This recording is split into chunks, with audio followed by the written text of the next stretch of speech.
I think what we are seeing geopolitically are major tectonic shifts, and we're living, I like to say, between trapezes. We've let go of the old one trapeze, but we haven't grabbed on to the next trapeze.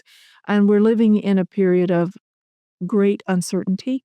We've got to be able to read the world, not just read the room. We got to read the world. We're going to have to deal with these changes as governors and as business leaders. Oversight was important to a board member. What's even more important now is foresight and insight. Welcome to Canada Now. I'm Ashley Smith, and every week we dig into the bold ideas, real stories, and fresh perspectives shaping Canada's future. Let's get into it. Welcome to Canada Now, the show where we explore how leadership, decision-making, and long-term thinking are shaping Canada's future. I'm your host, Ashley Smith. And today I am pleased to welcome Darlene Hyde, a deeply respected executive and board leader whose career spans more than 3 decades across Canada, across sectors, and across some of the country's most complex institutions. Darlene has led at the executive level in both the public and private sectors, served on and chaired numerous boards, and played a key role in stewarding organizations through change, transformation, and moments of real public responsibility. She's worked across industries, including real estate, finance, insurance, transit, energy, telecommunications, and manufacturing. And today she's focused largely on governance, board leadership, and advisory work. She currently serves on the boards of TransLink, CMHC, serves as chair of Stabilization Central, and as chair of McGill University Women in Leadership and Philanthropy here in Vancouver, while also chairing key governance, IT, and HR committees.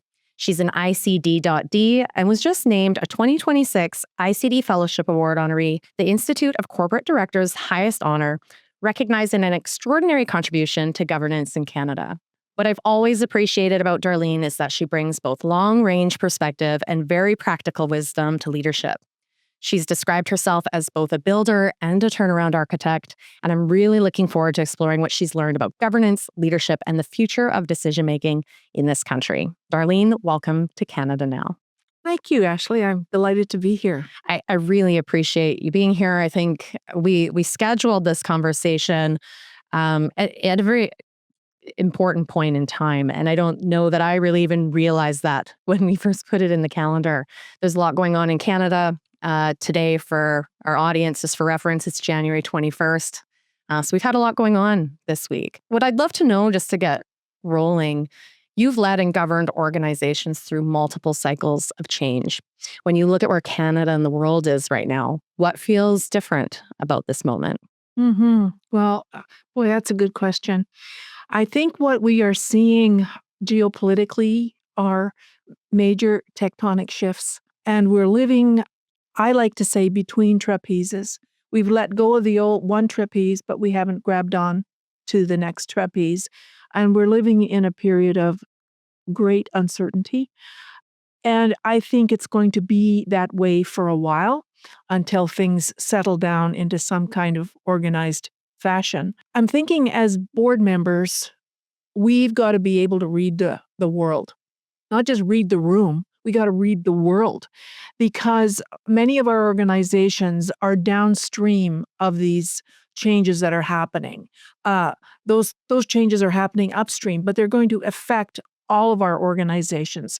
Whatever sector is going to be impacted by the new world order that our Prime Minister has very articulately outlined in his speech to Davos yesterday. So it is a world kind of like Lewis Carroll when things are upside down, and they don't at all reflect the world that I grew up in. I mean, I grew up in the post-World War II world, the world of rules and regulations, and an attempt to create harmony throughout the Western world anyway. And what we're seeing now is a reversion to a different kind of world where might makes right, and the rules really are kind of irrelevant. So that's going to trickle down, like as above, so below, as macro, so micro. So we're going to have to deal with these changes as governors and as business leaders, because we're going to have to. Yeah. The world has changed dramatically. I mean, what I've experienced in my career, 3 decades, 4 decades, really, I saw gradual changes. I saw gradual transitions. But these transitions are fast. These are breakages. These are ruptures. They are not gentle transitions. So it's going to be very challenging for business leaders to navigate this new world. And they're going to have to really, as much as oversight was important to a board member, what's even more important now is foresight and insight, the ability to connect the dots, the ability to look outside and outside the framework of one's own industry, one's own organization, and see what are the meta trends, what are the big waves hitting us, and what does that mean for us in terms of managing or governing, steering our organizations. Yeah. I'm thinking there's so many things at play here and so many intersections. And we're not just talking about business success for Canadian businesses. We're not just talking about organizational success. It's really about all of these things will impact Canadians in many ways. One of the things I've thought about as I've matured in the sort of thinking about governance and board work in particular, but just leadership in general, this term of best practices, right? Mhm. If you take your role as a leader seriously, you're usually trying to get educated. You're trying to learn what are the best practices? How do I become more curious? How do I learn what are the right questions to ask? How do I provide oversight? How do I look for risk? And when all of these things are happening at the same time, the fragility with the geopolitical environment, with technology moving and accelerating so quickly, do we throw best practices out the window? How do we learn and how do we engage as leaders? Whether you're an executive or a board leader or someone that's really trying to steer or steward something important, how can you lean in and try to have foresight when there's so many things happening at one time and you're really in new waters? I think that's the exact world we're in. That we've got to do it. I don't think we've got a choice. Whatever it is, we've got to figure it out. And some best practices that have been established may still work, and so use them. But I do believe we'll be building best practices as we're going forward.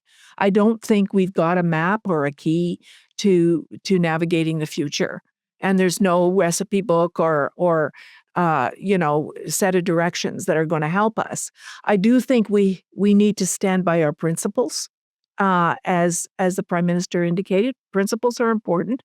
Get those principles down and get an agreement amongst your group that these are the principles that you will abide by. Having said that, you have to be pragmatic in terms of, okay, we have this principle, but we have this imminent problem. How are we going to deal with it? And I guess thirdly, we have to be patient because not everything is going to happen. Things are happening to us fast.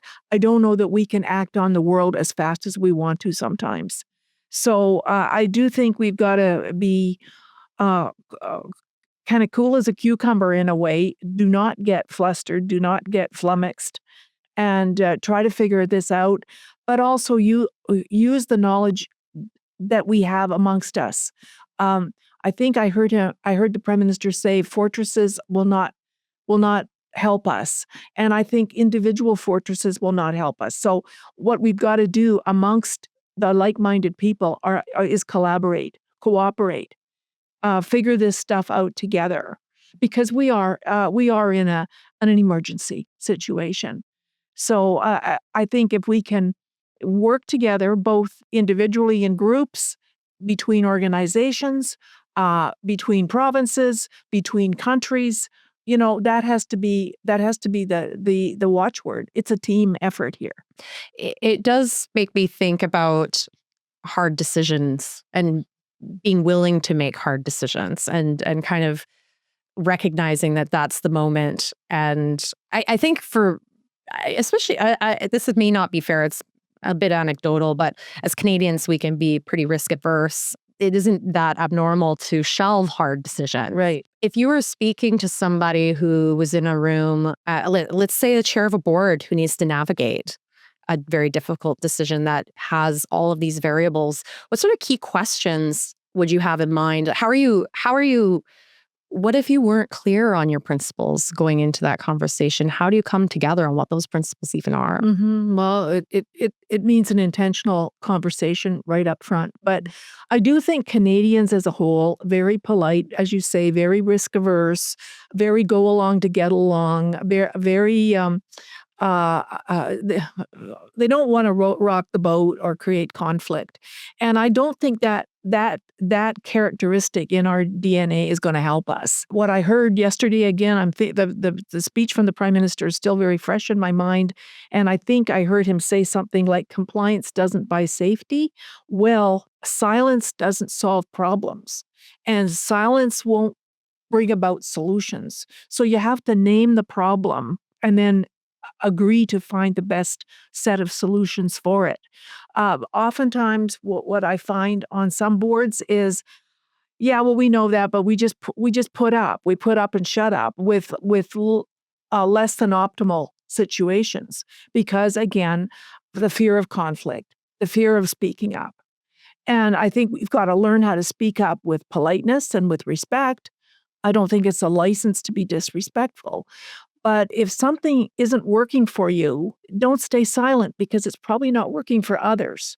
And so I think it does call upon us, and particularly board chairs, I think, or chairs of committees, to make sure the silent ones or the quiet ones are speaking out. Because you'll always have the folks that are first to the table with their ideas and not reticent at all about speaking up about what they see as the problems. I like to hear from everybody because often the quiet ones have got real concerns, but they're not speaking those concerns. I do think that it's a wake-up call for Canadians to get out of their comfort zone and start addressing things in a more frontal way. I wouldn't say confrontational, but let's name the problem. I wonder to some extent with the types of conversations that are happening now, whether or not, while there's a lot of uncertainty and there's probably a lot of fear, there's also possible room for opportunity.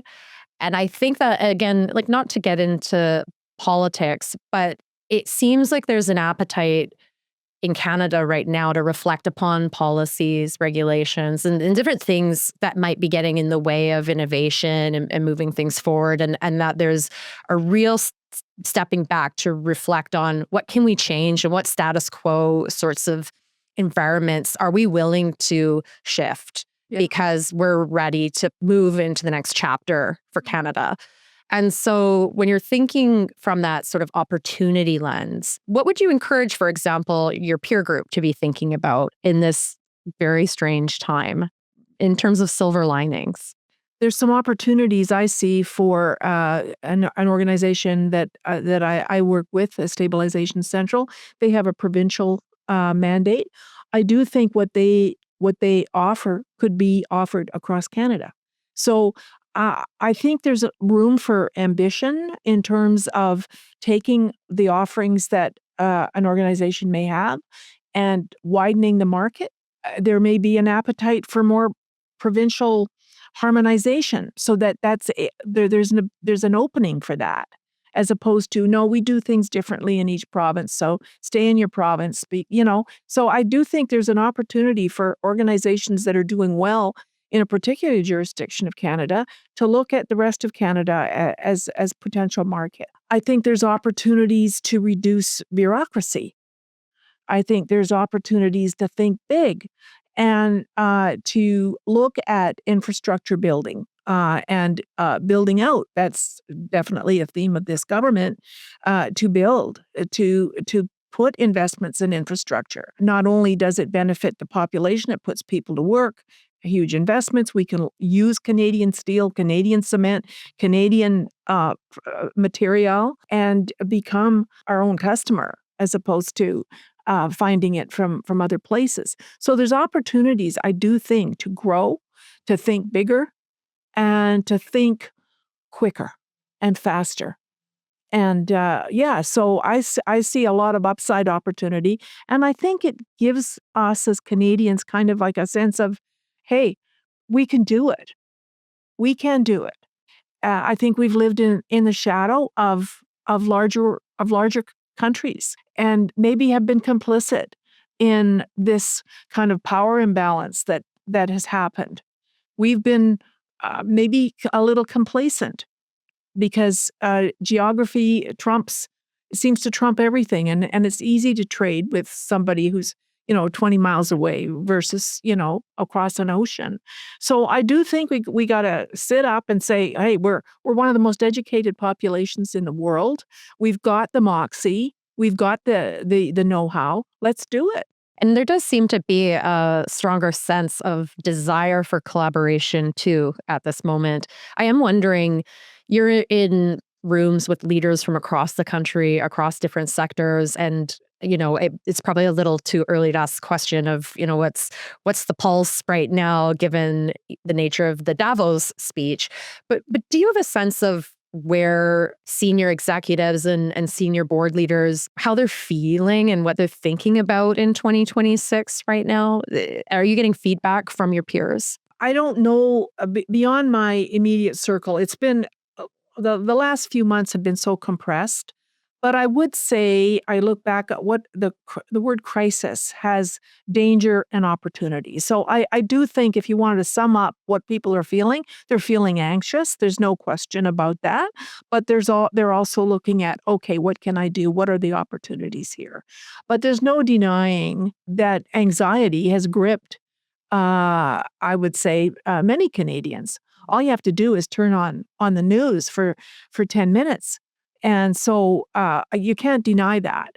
But out of anxiety, if you can harness that anxiety to, like, instead of having butterflies or using the butterflies before a speech, harness those butterflies to just come out with a fantastic knock 'em dead speech. You can take that anxiety and harness it into, okay, this is concern. What can I do? And look to each other and look to partners, look to colleagues to get that energy going.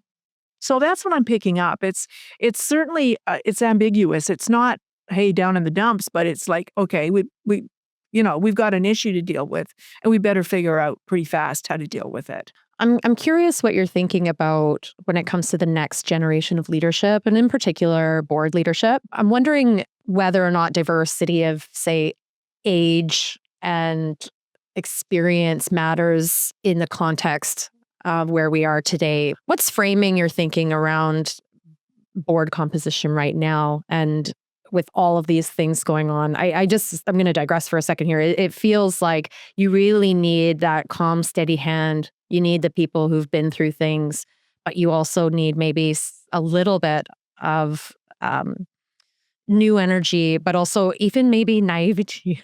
Like, I'd love to know what you're thinking about when it comes to where boards are. I think many boards have actually tackled that problem before this became such an urgent issue because they were and are looking for diverse people on their board, diverse lived experience, different age groups, different sectors, different lived experiences. And I think the best decisions come from those kinds of groups because you have people bringing their experience, their knowledge, their skills to the table. You do not want a table of lookalikes and the Me Too's, because you will get stale, used thinking.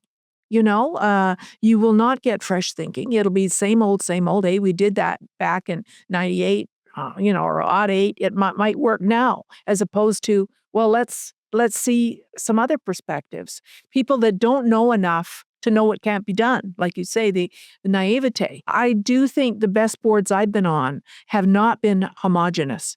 They've been very heterogeneous. They've been very different. And different people, different personalities, different parts of the country, both genders. It's. I think that's the best kind of team to have. And in my view, governance is so important now. It always was important.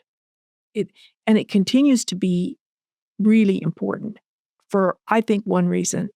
It is the point of leverage where you can make huge changes in an organization. You can make changes in products and services. You can make changes in employees' productivity and happiness in the organization, or wellness, or whatever, satisfaction. You can make changes in stakeholder satisfaction, in customer satisfaction. Often I have found when there are problems in an organization, you don't go down, you go up. And usually the source of the problem has been at the top, or very near the top.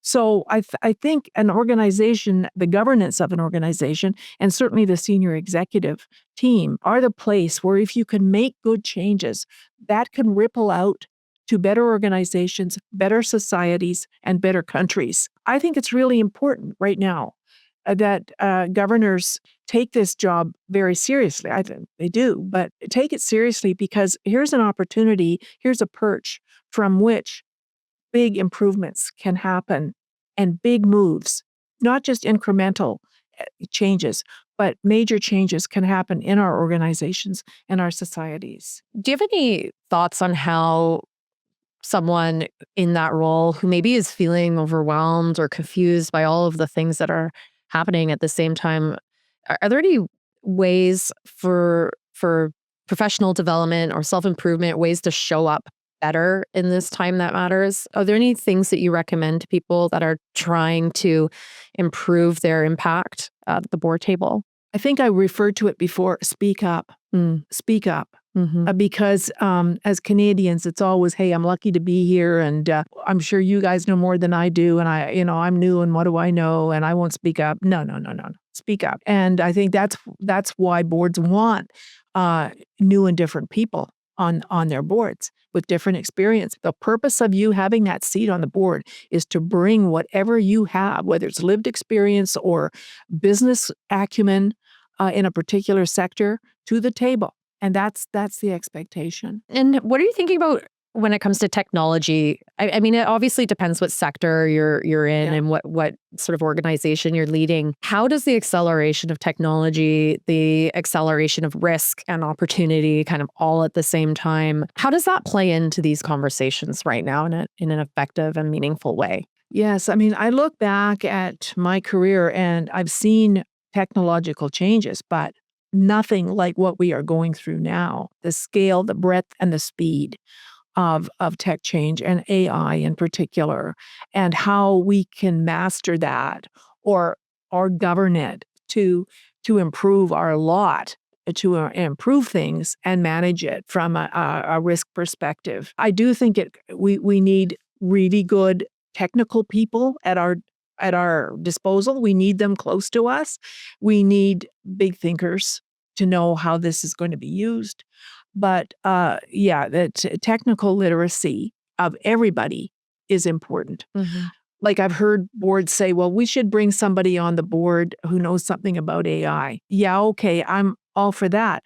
But really, we all have to know about AI. It can't be, the one person on the board who's going to be the Wikipedia of all the answers on that. We've all got to learn it. We've all got to step up. And I think it's sort of like being a beginner. Act like you're a beginner, because we actually are beginners in this brave new world. It's all new. We're all on this new uncharted, period of between trapezes where we've let go of one and we haven't grabbed the other. We all have to learn as fast as we can. And you can't really put all of the weight and responsibility and liability on one individually there. No.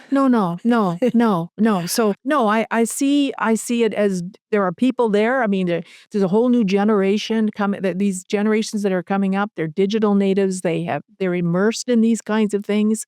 They're comfortable in that environment.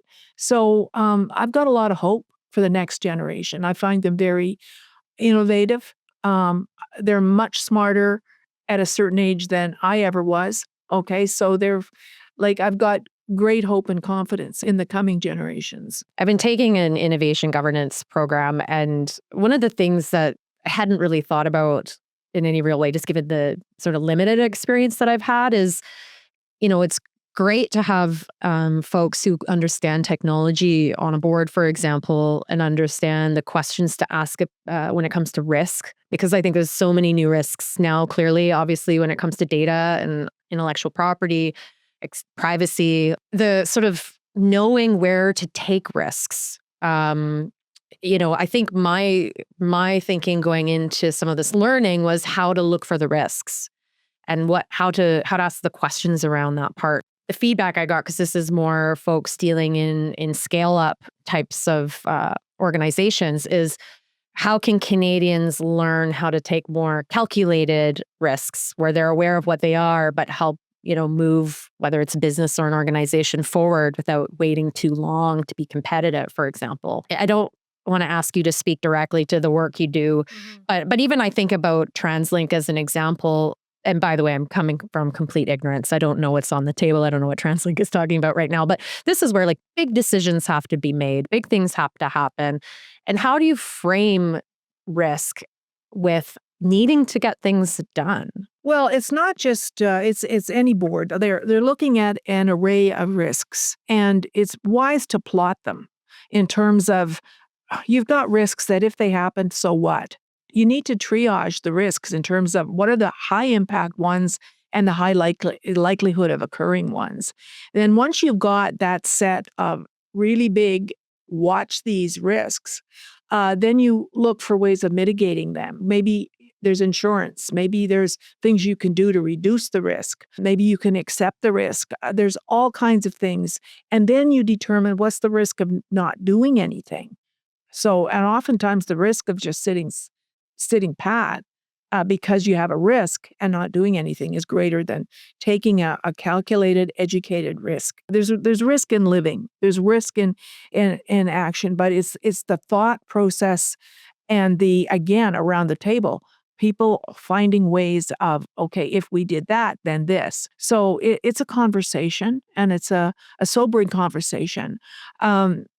We probably have to take more risks than we do as Canadians, but we need to do them mindfully and with eyes wide open in terms of what could happen, and have in our back pocket some protocols for if this happens, then we've got plan C or plan D. But I think most organizations are doing that. They realize they have to go forward. They can't be, because we live in a world of imperfect information. We'll never have all the information we need to make a decision. So at some point, the people who are decisive and know they've got to move will make a decision with a lot less than 50% of the information.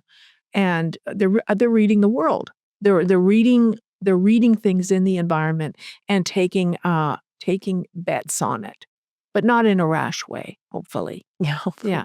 It'll be interesting to look back in 10 years, 20 years to see how and whether or not this moment in time shifted how big decisions get made in Canada. If I was betting, I would bet there's going to be some big changes in how decisions are made, and the desire to kind of maybe take bigger leaps from be more ambitious. Yeah. Be more ambitious than we have been. It's kind of like growing up in a way, and maybe one has lived in the shadow of an older sibling or a bigger sibling or, whatever. And it's getting the confidence, the national self-confidence to do what we need to do. And again, I go back to that speech of the Prime Minister's yesterday. And you don't go it alone.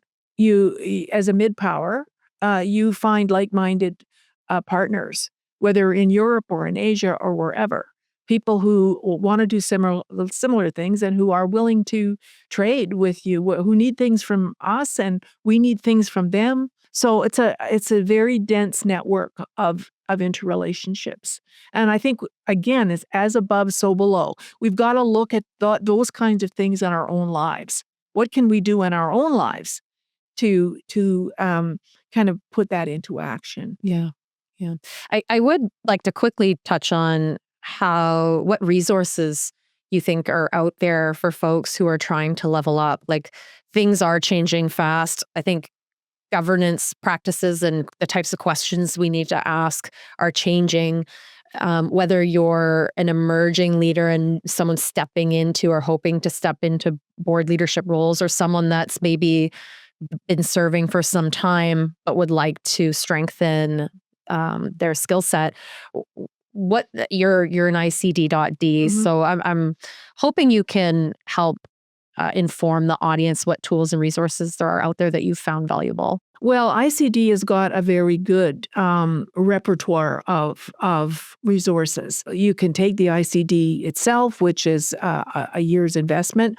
You can take their courses, which are maybe 1 day or a half a day or 3 days, or you can go to a breakfast session of a morning and learn from practitioners in your local community. So there's a full range of things one can do. And beyond ICDs, there's the Governance Professionals of Canada, and there's other organizations that offer governance webinars and seminars and whatever. You don't even have to leave your house oftentimes. There's a lot of like nugget information, maybe it's not a full bore course, but it's, an hour or two discussion on a particular subject. So there's a lot out there and it's very accessible. Is there anything from that perspective, from the governance and leadership perspective, that we haven't touched on today that you think is pressing and really important to speak to? I just say be vigilant, be agile, think future, read the room, connect the dots, because we are living in a movable parts world right now. I'd love to dive a little bit into some of your lived experience and some of the work that you've done in different sectors. On this show, we cover a lot in business, we cover a lot in innovation around housing, thinking about affordability, whether you're talking market or non-market, and just really thinking about quality of life for Canadians and how to elevate their experiences. And I'm wondering, you're so tapped into housing, transit, lending, all of those sorts of things. Where do you see the most opportunity for positive change that Canadians can be thinking about, watching for, or even getting engaged in to help move things along? Well, I will talk a little bit about housing because I've been involved with housing from a public sector perspective,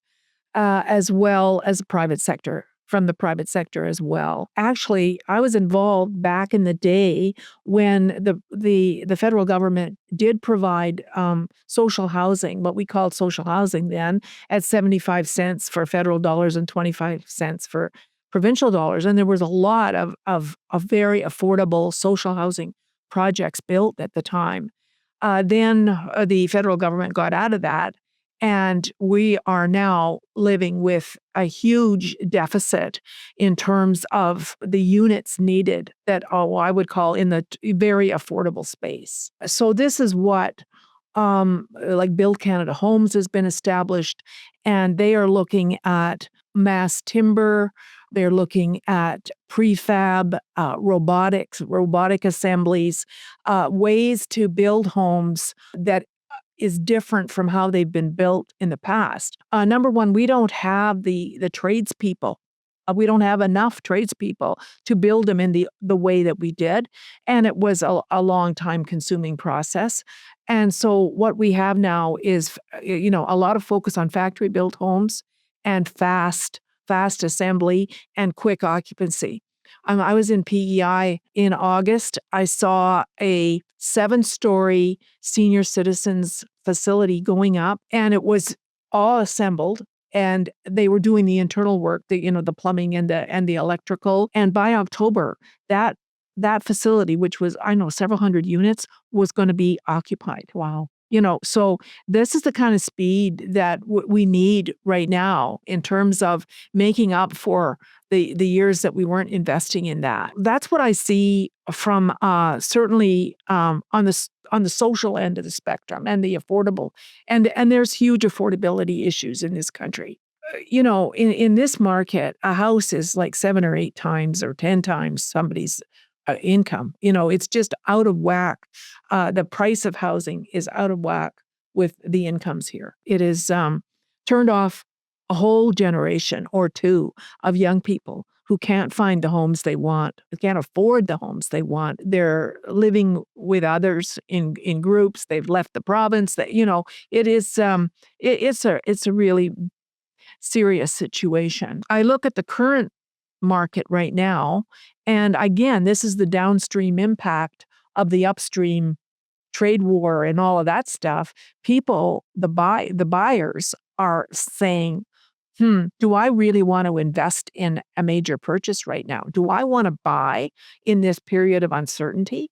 So the buyers are sitting on their hands. Sales have certainly come down significantly, but that's the reason. Maybe the silver lining there is houses are becoming more affordable because people aren't buying them. But I'm not an expert on that, but I do know that Canada, if we want to keep people here and we want the next generation here, we have to find a way that they can build a life here. It's holding back family formation. It's holding back having families because people can't get the homes that they need. But it's a pretty complicated world, and I kind of left that world behind. I was at BC Real Estate Association during the pandemic and just post-pandemic, where you couldn't even pound the sign into the lawn where the house would have, 8 offers. And then the mess that went with that in terms of multiple offers and clean offers and people not wanting to put any subjects on their offers because they knew that the seller would reject it. And I look back at that and think, oh my goodness, in terms of the consumer being at great risk, that was, a very bad moment. But it's gone from that to houses being on the market for months and months and months. Yeah, and it might give the wrong signal to where things will be down the line, because it really does seem to be more of a caution rather than a real reflection of demand. It's holding Oh folks. yeah, oh yeah. People are out there who want homes, but the uncertainty is really putting a damper on the biggest decision most Canadians will make in their lives. When it comes to transit, I mean, this is a little more provincial from Regional, scope, yeah. regional in scope versus Canadian-wide, but there probably are some lessons and things to take away from it. Like, what are we looking at when it comes to the connectivity of regions and municipalities and communities? And what sort of shifts are we seeing in the thinking around the planning of those sorts of decisions? Yeah, TransLink is the most integrated transit authority in Canada. It's got buses, it owns bridges, it's roads, the whole network of transportation, including SkyTrain. And there is a real, I think, sense of access for all, and that the faster that we can make that network of transit available to people throughout the metro area, the better. So right now, there's 2 major projects, a major project out to Surrey Langley so that people south of the Fraser can access SkyTrain, and then a project going out to UBC, Broadway. And it will grow because transit is a needed economic multiplier. It takes people from homes to work, students to their classes, and it is a necessity. The only option is people using their cars and creating log jams and high concentrations of polluted air. Transit is an economic multiplier. There's no question.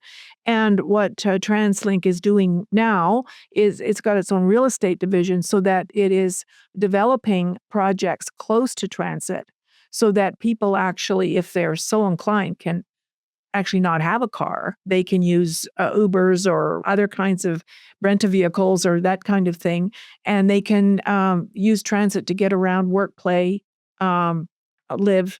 It is the way of the future. I'm very excited about the work that TransLink is doing for the region of the Lower Mainland. I only see it growing, and I see the demand growing. The park and rides are full, the buses are full, the SkyTrains are full. That tells me there's a real demand to get around fast and safely. The other thing about TransLink, while I'm on this, like they've just done a study around crime and violence on transit across Canada. And Edmonton, Toronto, Montreal. They've looked at the other centers, and the rates of crime are going up. Oftentimes, it's maybe a few of the same people, but in Vancouver, it's going down. And the reason is because transit has its own dedicated police force who are very present in the network, and they're very professional too. I would say that and consumer education has and consumer security officers, or like they're non-sworn officers, but they're there for customer safety, rider safety are there, and it's been really effective in keeping violence rates low and getting lower. So I think it's really exciting what TransLink is doing for this province. It opens up the region for sure, and opens up housing affordability in so many ways. And I think it is interesting because I think when you're in a community and it's all you know, it's easy, frankly, to complain. I've recently seen social media posts from visitors who have raved about their experience on our transit system.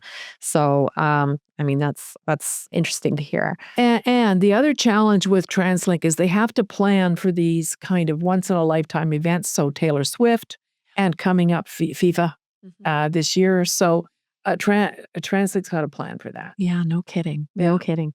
I think this really affirms that there's so many moving pieces. And when we think about growth, and I don't really love this word, but prosperity and kind of quality of life for Canadians, there's a lot of moving pieces, and it takes strong leadership, not only from a government level, but also from a organizational governance level, business leadership.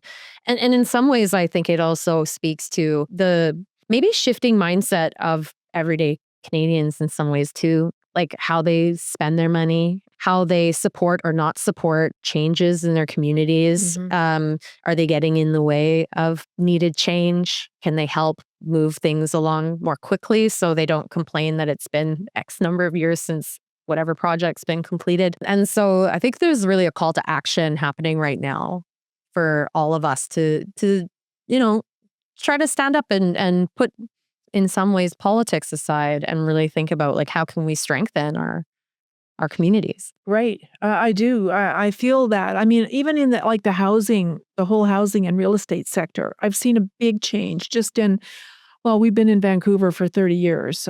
We've lived and worked across Canada, but there's been light densification, heavy densification, but densification is generally a trend. It's a trend. And it's been a trend that some people haven't been all that supportive of, but we don't have the luxury of extra land. We've got ocean, we've got mountains, we've got the US border, and then you can move out east, or you can move east into the Fraser Valley. But the only way to go, really, if you want to stay within a certain radius of the metropolitan area, is to go up. And that's our city now. That's go with the flow. That's what it looks like. Yeah. But it's a big change. Yeah, it is. It is. And I'm hearing more and more of families not feeling like they have options for their aging parents, that's becoming increasingly difficult. You mentioned the senior care facility that you saw go up so quickly, which is phenomenal.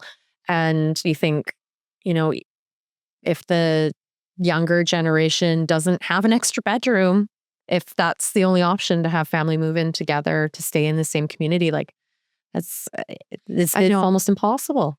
There are major demands and pressures on the housing system. And I know CMHC has got, it's working on it. And I know Build Canada Homes is too. And they're looking particularly at seniors as well. So, it's not that these problems will be solved overnight, but at least we've got eyes on the problem. We've got minds on the problem, and, attention on solving those problems. Yeah.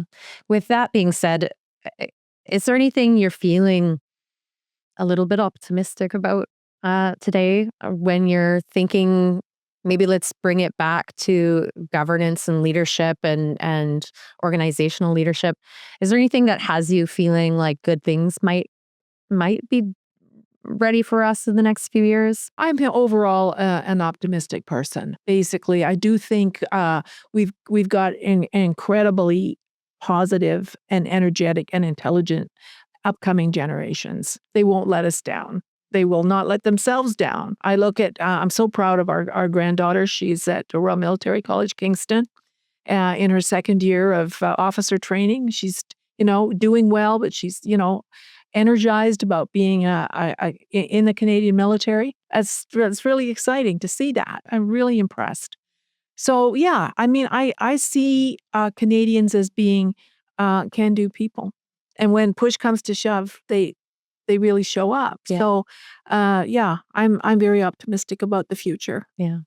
I think that's a wonderful note to leave this on, Darlene. I would love to uh, allow the audience to know how and where to find you. And I don't know, even if folks are thinking, hey, maybe we need to bring Darlene in for some advisory sort of work, or have a look at whether or not you're interested in their board. I don't know if you're taking on new spots or whatever, but what's the best way for people to connect with you? They can find me on LinkedIn. Yeah.